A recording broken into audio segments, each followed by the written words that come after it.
আজকের গল্প মায়া, লিখেছেন বিভূতিভূষণ বন্দ্যোপাধ্যায়। 2 বছর আগের কথা বলি, এখনো অল্প অল্প যেন মনে পড়ে। সব ভুল হয়ে যায়। কি করে এলাম এখানে? বগুলা থেকে রাস্তা চলে গেল সিঁদুরানির দিকে। চলি সেই রাস্তা ধরেই। রাঁধুনি বামুনের চাকরিটুকু ছিল অনেক দিনের, আজ তা গেল। যাক, তাতে কোনো দুঃখ নেই। দুঃখ এই, অবিচারে চাকরিটা গেল। ঘি চুরি আমি করিনি, কে করেছে আমি তাও জানি না, অথচ বাবুদের বিচারে আমি দোষী সাব্যস্ত হলাম।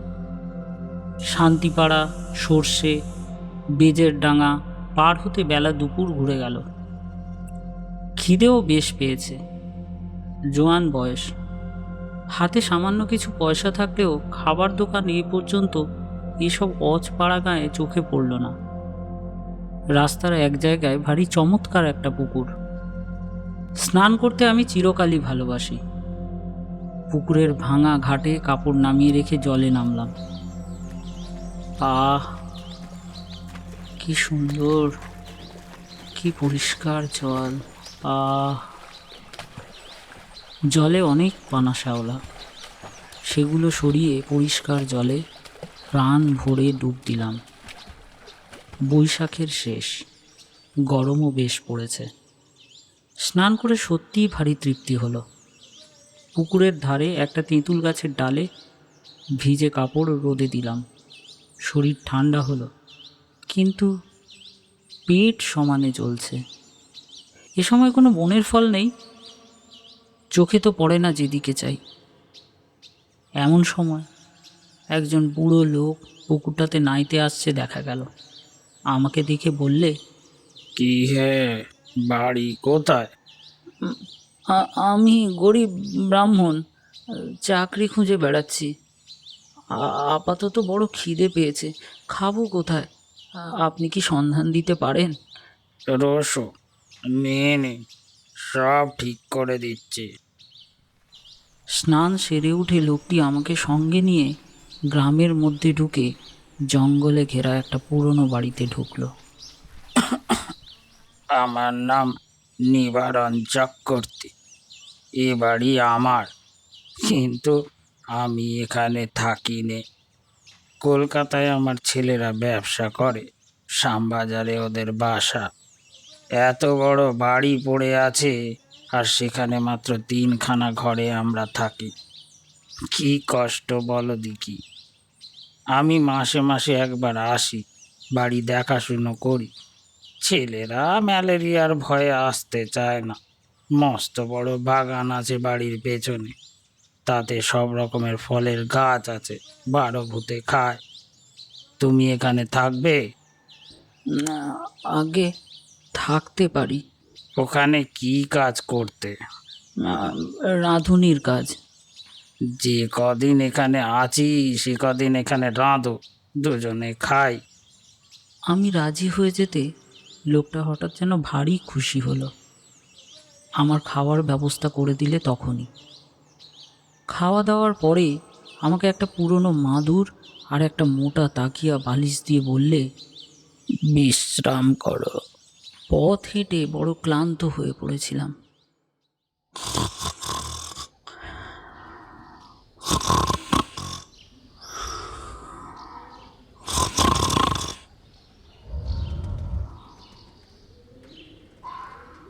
ঘুমিয়ে যখন উঠলাম, বেলা তখন নেই। রাঙা রোদ বড় বড় গাছপালার উঁচু ডালে। এরই মধ্যে বাড়ির পেছনের জঙ্গলে শেয়ালের ডাক শুরু হলো। আমি বাড়ির বাইরে গিয়ে এদিক ওদিক খানিকটা ঘুরে বেড়ালাম। যেদিকে চাই সেদিকেই পুরনো আম কাঁঠালের বন আর জঙ্গল।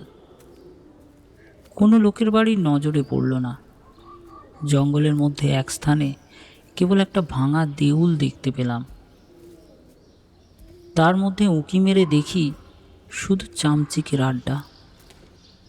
ফিরে এসে দেখি বুড়ো নিবারণ চক্রবর্তী বসে তামাক খাচ্ছে। আমায় বললে, চা করতে জানো? একটু চা করো, চিড়ে ভাজো, তেল নুন মেখে কাঁচা লঙ্কা দিয়ে খাওয়া যাবে। সন্ধ্যার পর বললে, বুঝলে, ভাত চাপিয়ে দাও, সরু আতপ আছে, গাওয়া ঘি আছে, আলু ভাতে ভাত, ব্যাস। যে আজ্ঞে। তোমার জন্যে ঝিঙের একটা তরকারি করে নিও। ঝিঙে আছে রান্নাঘরের পেছনে। আলু হাতে নিয়ে তুলে আনো এই বেলা। ও হ্যাঁ, আর একটা কথা, রান্নাঘরে সর্বদা আলো জেলে রাখবে। হুম, তা তো রাখতেই হবে। অন্ধকারে কি রান্না করা যায়? হ্যাঁ, তাই বলছি। মস্ত বড় বাড়ি, উপরে নিচে বোধহয় 14-15খানা ঘর, এছাড়া টানা বারান্দা। 2-4খানা ছাড়া অন্য সব ঘরে তালা দেওয়া। রান্নাঘরের সামনে মস্ত বড় লম্বা রোয়াক। রোয়াকেরও ও মুড়োয় 4-5টা নারকেল গাছ আর একটা বাতাবি লেবুর গাছ। ঝিঙে তুলতে হলে এই লম্বা রোয়াকের ও মুড়োয় গিয়ে আমায় উঠোনে নামতে হবে, তারপর ঘুরে রান্নাঘরের পেছন দিকে যেতে হবে। তখনও সম্পূর্ণ অন্ধকার হয়নি। আলোর দরকার নেই ভেবে আমি এমনি শুধু হাতেই ঝিঙে তুলতে গেলাম। বাবা, কি আগাছার জঙ্গল রান্নাঘরের পেছনে! বুনো ঝিঙে গাছ, যাকে এঁটো গাছ বলে, অর্থাৎ এমনি বীজ পড়ে যে গাছ হয় তাই। অনেক ঝিঙে ফলেছে। দেখে বেছে বেছে কচি ঝিঙে তুলতে লাগলাম। হঠাৎ আমার চোখ পড়ল একটি বউ মতো কে মেয়ে ছেলে আমার সামনাসামনি হাত 10 দূরে ঝোপের মধ্যে নিচু হয়ে আধ ঘোমটা দিয়ে আমারই মতো ঝিঙে তুলছে। দুবার দুবার আমি চেয়ে চেয়ে দেখলাম। তারপর পেছন ফিরে 7-8টা কচি ঝিঙে তুলে নিয়ে চলে আসবার সময় আর একবার চেয়ে দেখলাম। দেখি বউটি তখনও ঝিঙে তুলছে। নিবারণ চক্রবর্তী বললে, কে, ঝিঙে পেলে? আগে হ্যাঁ, অনেক ঝিঙে হয়ে আছে। আর একজন কে তুলছিল। হুম, কি বললে? কোথায়?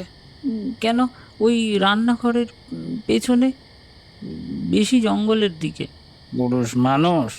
না, একটি বউ। নিবারণ চক্রবর্তীর মুখ কেমন হয়ে গেল। বললে, কোথায় বউ? চলো দেখি দেখি। আমি ওকে সঙ্গে করে রান্নাঘরের পেছনে দেখতে গিয়ে দেখি কিছুই নাই, কিছুই না। নিবারণ বললে, কই বউ?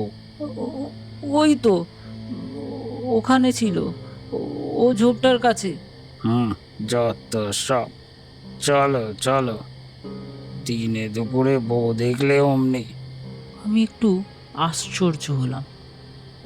যদি একজন পাড়া গাঁয়ের বৌঝি দুটো জংলি ঝিঙে তুলতে এসেই থাকে, তবে তাতে এত খাপ্পা হবার কি আছে ভেবে পাইনে। তাছাড়া আজ না হয় উনি এখানে আছেন, কাল যখন কলকাতায় চলে যাবেন তখন বুনো ঝিঙে কে চৌকি দেবে? রাত্রে খাওয়া দাওয়ার পর চক্রবর্তী বুড়ো আবার সেই ঝিঙে চুরির কথা তুললে। আলো নিয়ে যাওনি কেন ঝিঙে তুলতে? তোমায় আমি আলো হাতে নিয়ে যেতে বলেছিলাম, মনে আছে? কেন যাওনি? আমি বুঝলাম না তাতে কি দোষ হলো। বুড়োটা খিটখিটে ধরনের। বিনা আলোতে যখন সব দেখতে পাচ্ছি, এমনকি ঝিঙে চুরি করা বউকে পর্যন্ত, তখন আলো না নিয়ে গিয়ে দোষ করেছি কি? বুড়ো বললে, না না, সন্ধ্যার পর সর্বদা আলো কাছে রাখবে। কেন? তাই বলছি। তোমার বয়স কত? হ্যাঁ, ওই 37-38 হবে। অনেক কম বয়স আমাদের চেয়ে। আমার এই 63। যা বলি কান পেতে শোনো। আগে নিশ্চয়। রাত্রে শুয়ে আছি, উপরের ঘরে কিসের যেন ঘট ঘট শব্দ শুনে ঘুম ভেঙে গেল। জিনিসপত্র টানাটানির শব্দ, কে বা কারা যেন বাক্স বিছানা এখান থেকে ওখানে সরাচ্ছে, ভারী জিনিস সরাচ্ছে। বুড়ো কাল সকালে চলে যাবে কলকাতায়, তাই বোধ হয় জিনিসপত্র গোছাচ্ছে। কিন্তু কিন্তু এত রাত্রিরে,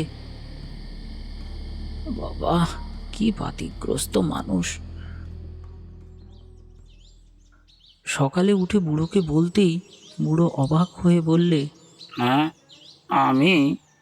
হ্যাঁ, অনেক রাতে। ও হ্যাঁ, না, ঠিক। আমাকে বললেই হতো, আমি গুছিয়ে দিতাম। চক্রবর্তী বুড়ো আর কিছু না বলে চুপ করে গেল। বেলা 9টার মধ্যে আমি ডাল ভাত আর ঝিঙে ভাজা রান্না করলাম। খেয়ে দিয়ে পোটলা বেঁধে সে রওনা হলো কলকাতায়। যাবার সময় বারবার করে বলে গেল, নিজের ঘরে লোকের মতো থেকো ঠাকুর। পেয়ারা আছে, আম কাঁঠাল আছে, উৎকৃষ্ট পেঁপে আছে, তরি তরকারি পোঁতো। আমার খাস জমি পড়ে আছে 3 বিঘে, ভদ্রাসন হলো 1.5 বিঘের ওপর। লোক অভাবে জঙ্গল হয়ে পড়ে আছে। খাটো তরকারি উৎপন্ন করো, খাও, বেচো। তোমার নিজের বাড়ি ভাববে, দেখাশুনো করো, থাকো, ভাবনা নেই। আর একটা কথা, কি? চক্রবর্তী বুড়ো অকারণে সুর খাটো করে বললে, কত লোকে ভাঙচি দেবে, কারো কথা শোনো না যেন। বাড়ি দেখাশুনো যেমন করবে, নিজের মতো থাকবে, কোনো কথায় কান দেবে না। গাছের ফল ফুলুরি তুমিই খাবে, 2 ঘর খোলা রইল তোমার জন্য, বুঝলে? বুড়ো চলে গেল, আমাকে যেন আকাশে তুলে দিয়ে গেল। আরে, এত বড় বাড়ির বড় বড় 2খানা ঘর আমার ব্যবহারের জন্য রয়েছে। তাছাড়া বারান্দা, রান্নাঘর, রোয়াক তো আছেই। বাড়িতে পাতকুয়া, জলের কষ্ট নেই। শুকনো কাঠ যথেষ্ট, কাঠের কষ্ট নেই। 10টা টাকা আগাম দিয়ে গিয়েছে বুড়ো। প্রায় 1/2 টাক সরু আতপ চালও আছে। গাছ ভরা আম কাঁঠাল, এ যেন ভগবানের দান আকাশ থেকে পড়ল হঠাৎ। বিকেলের দিকে তেল নুন কিনবো বলে মুদির দোকান খুঁজতে বেরোলাম। বাপরে, কি বন জঙ্গল গাঁখানার ভেতরে! আর এদের যেখানে বাড়ি তার ত্রিসীমানায় কি কোনো লোকালয় নেই। জঙ্গল ভেঙে সুড়িপথ ধরে 1/2 মাইল যাবার পর একজন লোকের সঙ্গে দেখা হলো। সেও তেল কিনতে যাচ্ছে, হাতে তেলের ভাঁড়। আমায় দেখে বললে, আরে শুনছো, বাড়ি কোথায় হে? এই এখানে আছি, নিবারণ চক্রবর্তীর বাড়ি। নিবারণ চক্রবর্তীর? কেন? ওই দেখাশোনা করি, কাল এসেছি। ও বাড়িতে থাকতে পারবে না। কেন? এই বলে দিলাম, দেখে নিও। কত লোক ও বাড়িতে এলো গেল, ওরা নিজেরাই থাকতে পারে না, তা অন্য লোক। ও বাড়ির ছেলে বউয়েরা কোসপিন কালেও ও বাড়িতে আসে না। কেন? তা কি জানি, বড় ভয়ানক বাড়ি। তুমি বিদেশি লোক, খুব সাবধান। নিষেধের পাহারাতে।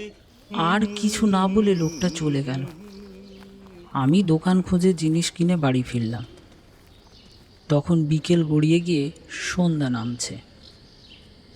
দূর থেকে জঙ্গলের মধ্যেকার পুরনো উঁচু দোতলা বাড়িখানা দেখে আমার বুকের ভেতরটা ছ্যাঁত করে উঠল। সত্যি, বাড়িখানার চেহারা কীরকম যেন। ও যেন একটা জীবন্ত জীব, আমার মতো ক্ষুদ্র লোককে যেন গিলে ফেলবার জন্য হাত বাড়িয়ে এগিয়ে আসছে। এমনতর ওর চেহারা কেন? যাকে, ও কিছু না। লোকটা আমার মন খারাপ করার জন্য দায়ী। আমি যখন তেল নুন কিনতে যাই তখন আমার মনে দিব্যি ফুর্তি ছিল। হঠাৎ এমন হওয়ার কারণ হচ্ছে ওই লোকটার ভয় দেখানো কথাবার্তা। গায়ে পড়ে অত হিত করবার দরকার কি ছিল বাপু তোমার? চক্রবর্তী বুড়ো তো বলেই গিয়েছে, কত লোক কত কথা বলবে, কারো কথায় কান দিও না। দূর, কিছু না। গাছপালার ফল ফুলুরিয়ে গায়ের লোক চুরি করে খায় কি না? বাড়িতে একজন পাহারাদার বসালে লুটপাট করে খাওয়ার ব্যাঘাত হয়, সেই জন্যই ভয় দেখানো। যেমন ওই বউটি কাল সন্ধ্যাবেলা ঝিঙে চুরি করছিল।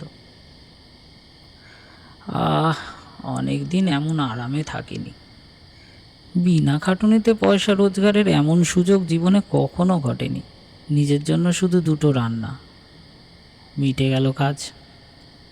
সকাল সকাল রান্না সেরে নিয়ে নিচের বড় রোয়াকে বসে আপন মনে গান গাইতে লাগলাম। এত বড় বাড়ির আমিই মালিক, কারো কিছু বলবার নেই আমাকে, যা খুশি করব। হঠাৎ ভয়ানক আশ্চর্য হয়ে গেলাম। দোতলার নালির মুখে দিয়ে পড়তে লাগলো জল, যেমন ওপরের বারান্দাতে কেউ হাত পা ধুলে জল পড়ে। বেশ মোটা ধারে জল পড়তে লাগলো। তখনই আমি উঠে রোয়াকের ধারে দাঁড়িয়ে দোতলার বারান্দার দিকে চেয়ে দেখলাম। তখনও জল পড়ছে সমানে মোটা ধারায়। ওপরের সিঁড়ির দরজায় তালা দেওয়া, চাবি চক্রবর্তী মশাই নিয়ে গিয়েছেন। সুতরাং দোতলায় যাবার কোনো উপায় আমার নেই। এই জল কোথা থেকে পড়ছে? মিনিট 10 পড়ার পর জলের ধারা বন্ধ হয়ে গেল।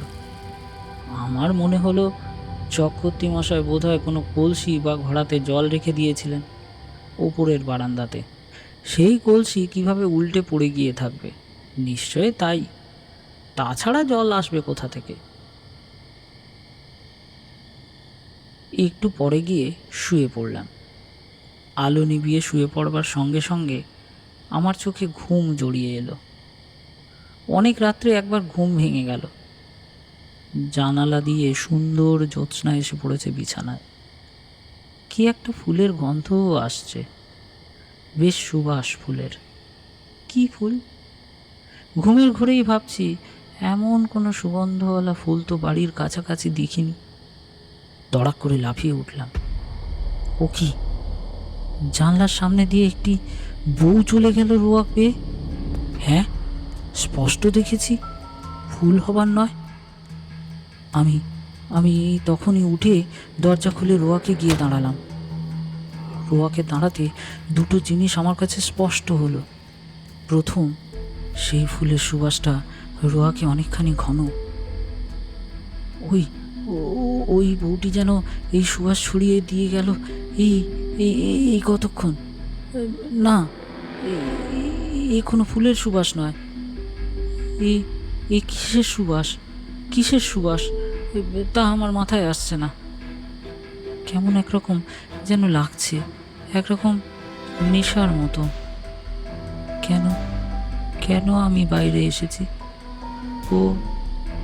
ও কে একটি বউ রোয়াক বেয়ে খানিক আগে চলে গিয়েছিল, সেই ছড়িয়ে গিয়েছে এই তীব্র সুবাস। কিন্তু কোনো দিকে নেই তো সে। হ্যাঁ, গেল কোথায়? সে রাত্রে সেই পর্যন্ত। কতক্ষণ পরে ঘরে এসে শুয়ে ঘুমিয়ে পড়লাম। সকালে উঠে মনে হলো সব স্বপ্ন। মনটা বেশ হালকা হয়ে গেল। কাজকর্মে ভালো করে মন দিলাম। বন জঙ্গল কেটে কিভাবে তরি তরকারির আবাদ করব সেই আলোচনা করতে লাগলাম মনের মধ্যে। একটা অসুবিধে এখানে থাকবার, বড্ড নির্জন থাকতে হয়। কাছাকাছি যদি একঘর লোকও থাকতো তবে এত কষ্ট হতো না। কথা বলবার একটা লোক নেই, এই হলো মহা কষ্ট। সেদিন দুপুরে এক ঘটনা ঘটল। আমি ভাত নামিয়ে হাঁড়ি রাখতে যাচ্ছি, এমন সময় দোতলার বারান্দাতে অনেক লোক যেন একসঙ্গে হেসে উঠল। সে কি ভীষণ অট্টহাসি! আমার গা যেন দোল দিয়ে উঠল সে হাসি শুনে। খিলখিল করে হাসি নয়, খলখল করে হাসি। আকাশ বাতাস থমথমিয়ে উঠল সেই হাসির শব্দে। ভাত ফেলে রেখে দৌড়ে গেলাম। রোয়াকে গিয়ে ওপরের দিকে দেখি, কিছুই না। নিচের জানালা যেমন বন্ধ, ওপরের ঘরের সারবন্দি জানালা তেমনি বন্ধ। হাসির লহর তখন থেকে নিশ্চুপ হয়ে গিয়েছে। ব্যাপার কি? কোনো বদমাইশ লোকের দল উপরে আড্ডা বেঁধেছে? ওপরের সিঁড়ির মুখে গিয়ে দেখি দরজায় তেমনি কুলুপ ঝুলছে। আমার ভয় হয়নি, কেননা দিনমান, চারিদিকে সূর্যের আলো। এ সময় মনের মধ্যে কোনো ভূতের সংস্কার থাকে না। এই হাসি যদি আমি রাত্রে শুনতাম, তবে বোধহয় ভয়ে অজ্ঞান হয়ে যেতাম। চাবি দিয়ে দাঁত খুলতে হতো। রান্নাঘরে ফিরে এসে ভাতের ফ্যান গেলে ঝিঙের তরকারি চাপিয়ে দিই। প্রচুর ঝিঙে জঙ্গলে ফলেছে, যত ইচ্ছে তুলে নিয়ে খাও। আমারই বাড়ি, আমারই ঝিঙে লতা। মালিক হওয়ার যে একটা মাদকতা আছে, তা কাল থেকে বুঝছি। আমার মতো গরিব বামুনের জীবনে এমন জিনিস এই প্রথম। কান পেতে রইলাম ওপরের ঘরের কোনো শব্দ আসে কিনা শুনতে। ছুঁচ পড়বার শব্দও পেলাম না। খেয়ে দিয়ে নিজের মনে বিছানায় গিয়ে শুয়ে ঘুমিয়ে পড়েছি। ঘুমের ঘোরে শুনছি ঘরের মধ্যে অনেক লোক কথাবার্তা বলছে, হাসছে। ঘুমের মধ্যেও আমি ওদের কথাবার্তা যেন শুনছি। যেমন কোনো বিয়ে বাড়িতে ঘর ভর্তি লোকের মধ্যে ঘুমিয়ে পড়লে লোকজনের গলার শব্দ ঘুমের মধ্যেও পাওয়া যায়। হয়তো হয়তো সবটাই আমার মনের ভুল। সেই যে ভাব হয়েছিল হাসি শুনে, তারই ফল। এরপর নদিন আর কোনো কিছু ঘটেনি। মানুষের মনের অভ্যাস, অপ্রীতিকর জিনিসগুলো তাড়াতাড়ি দিব্যি ভুলে যেতে চায়, পারেও ভুলে যেতে। আমি নিজের মনকে বোঝালাম, ও সব কিছু না, কি শুনতে কি শুনেছি। বউ দেখা চোখের ভুল, হাসি শোনাও কানের ভুল, সব ভুল। এই নদিনে আমার শরীর বেশ সেরে উঠল। খাই দাই আর শুধুই ঘুমোই। কাজকর্ম কিছু নেই, কেমন একরকমের কুঁড়েমি পেয়ে বসেছে আমাকে। আমি সাধারণত খুব খাটিয়ে লোক, শুয়ে বসে থাকতে ভালোবাসি নে। কিন্তু অনেক দিন ধরে অতিরিক্ত খাটনির ফলে কেমন একরকমের অবসাদ এসে গিয়েছে। শুধুই আরাম করতে ইচ্ছা হয়। নদিনের দিন বিকেলে মনে হলো রান্নাঘরের পেছনে সেই ঝিঙের জঙ্গলটা কেটে একটু পরিষ্কার করি। হ্যাঁ, অবশ্য ঝিঙের লতাগুলো বাঁচিয়ে। ওখানে ঝালের চারা পুঁতব। আর একটা চাল কুমড়োর এঁটো লতা হয়েছে ওই জঙ্গলের মধ্যে, সেটা বাঁশের কঞ্চি দিয়ে রান্নাঘরের ছাদে উঠিয়ে দেব। এ বাড়িতে কাজ করে সুখ আছে, কারণ দা, কোদাল, কাস্তে, নিড়েন, শাবল, কুড়ুল সব মজুত আছে। ঘরের কোনো একটা হাত করা তিস্তক। অল্পক্ষণ মাত্র কাজ করেছি, আধ ঘন্টাও হবে না। হঠাৎ দেখি সেই বউটি ঝিঙে তুলতে এসেছে।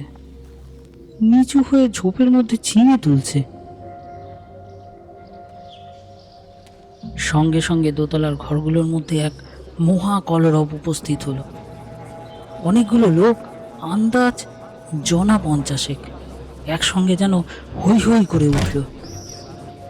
সব দরজা জানলা যেন একটা ঝড়ের ঝাপট লেগে একসঙ্গে খুলে গেল। বন কাটা ফেলে আমি ওপর দিকে চেয়ে দেখলাম। সামনের রোয়াকে এসে দাঁড়ালাম। ওই একটা দরজা জানলার কপাটও খোলেনি দোতলার, যেমন তেমনি আছে। ব্যাপার কি? বাড়িটার মির্গি রোগ আছে নাকি? মাঝে মাঝে এমন বিকট চিৎকার উঠে কেন? এবার তো ভুল হবার কোনো কথা নয়। সম্পূর্ণ সুস্থ মনে কাজ করতে করতে এই চিৎকার আমি শুনেছি এইমাত্র। এখন আবার চারিদিক নিঃশব্দ, কোনো দিকে কোনো শব্দ নেই। সেই বউটি আবার চিঙে তুলতে এসেছে এই গোলমালের মধ্যে। দৌড়ে গেলাম রান্নাঘরের পেছনে, সেখানেও কেউ নেই। সেদিন রাত্রে এক ঘটনা ঘটল, ভারী মজার ঘটনা বটে। খেয়ে দিয়ে সবে শুয়েছি, সামান্য তন্দ্রা এসেছে। এমন সময় কিসের শব্দে তন্দ্রা গেল ছুটে। চেয়ে দেখি আমার বিছানার চারপাশে অনেক লোক জড়ো হয়েছে। তাদের সবারই মাথায় লাল পাগড়ি, হাতে ছোট ছোট লাঠি। আশ্চর্যের বিষয়, সকলেরই মুখ দেখতে একরকম। একই লোক যেন 50টি হয়েছে, এই রকম মনে হয় প্রথমটা। যেন বহু আশিতে একটা মুখই দেখছি। কে যেন বলে উঠল, আমাদের মধ্যে আজ কে যেন এসেছে। একজন তার উত্তর দিলে, এখানে একজন পৃথিবীর লোকের বাড়ি আছে অনেক দিন থেকে।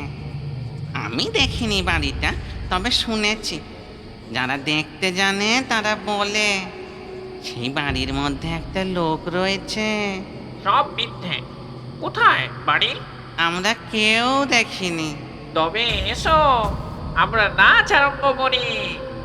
বাপ রে বাপ, কথায় বলে ভূতের নেত্য।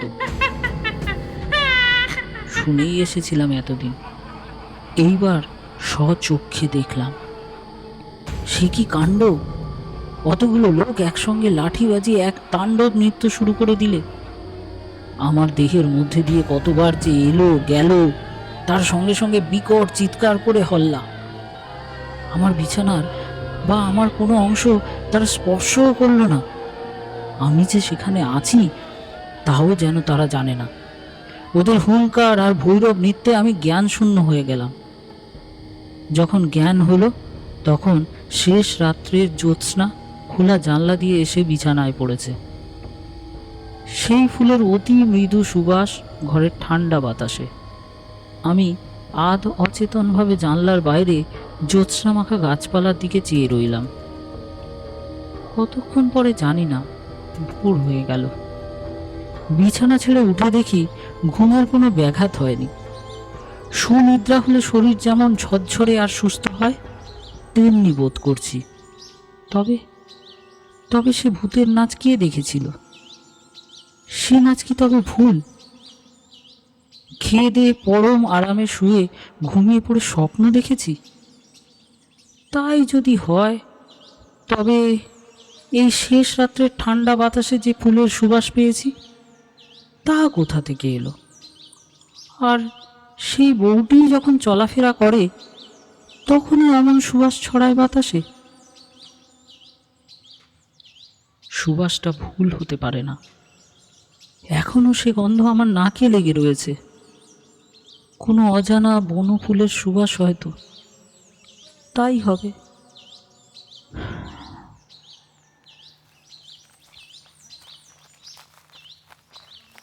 তেল কিনতে গিয়েছি দোকানে। দোকানি বললে, কি রকম আছো? বলি কিছু দেখেছো নাকি? না। শুনেছো কিছু? না। তুমি দেখছি সাধু লোক, টুকটাক জানো নাকি ভূতের মন্তর? তেল দাও, চলে যাই। ওসব বাজে কথা। আচ্ছা, একটা মেয়েকে ওখানে কোনোদিন দেখোনি? আরে বউ মতো, কোনো গন্ধ পাওনি? কিসের গন্ধ? কোনো ফুলের গন্ধ? না। খুব বেঁচে গিয়েছো তুমি। তোমার আগে যারা ওখানে থাকতো তারা সবাই একটা বউকে দেখতো ওখানে প্রায়। এমন হতো শেষে ও বাড়ি ছেড়ে তারা নড়তে যাইতো না। তারপর রোগা হয়ে দিন দিন শুকিয়ে শেষ পর্যন্ত মারা যেত। দুটি লোকের এই রকম হয়েছে এ পর্যন্ত। বাড়িতে ভূতের আড্ডা। ভূতে লোককে পাগল করে দেয়, তাদের কাণ্ড জ্ঞান থাকে না। এমন ভালো লাগে বাড়ি, না খেয়ে না দিয়ে ওখানে পড়ে থাকে, ছেড়ে যেতে চায় না। তুমি দেখছি ভূতের মন্তর জানো। আমরা তো বাবা ও বাড়ির ত্রিসীমানায় যাইনি। মাথা খারাপ করে দেয় সাধারণ মানুষের। তেল নিয়ে চলে এলাম। ভাবতে ভাবতে এলাম, মাথা খারাপ হওয়ার সূত্রপাত আমারও হলো নাকি? বাড়ির সীমানায় পা না দিতেই আমারও মনে হলো, না, সব ভুল। পরম সুখে আছি। এ ছেড়ে কোথায় যাব? বেশ আছি, খাসা আছি, তোফা খাসা আছি। সেই থেকে আজ 2 বছর পড়ে আছি এ বাড়িতে। চক্রবর্তী মশাই মাইনে টাইমে কিছুই দেয় না, তাতে আমার কিছু আসে যায় না। বাড়ি দেখাশুনো করি, বেগুন কলা বেচি, দিনরাত ওদের নিত্য দেখি, ওদের মধ্যেই বাস করি, এক পা যাইনে বাড়ি ছেড়ে।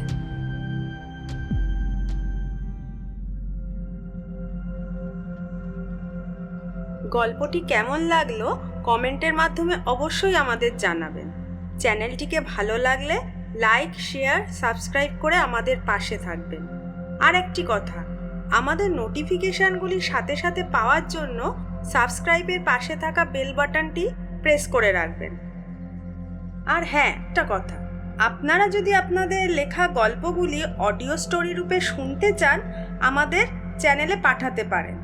হ্যাঁ, কোথায় পাঠাবেন? আমাদের মেল আইডিতে। আর মেল আইডি পাবেন আমাদের ডেসক্রিপশন বক্সে। নির্বাচিত গল্পগুলি আমরা অডিও স্টোরি রূপে তুলে ধরব। আজ তবে এই পর্যন্ত। ভালো থাকবেন, সুস্থ থাকবেন। শুভরাত্রি।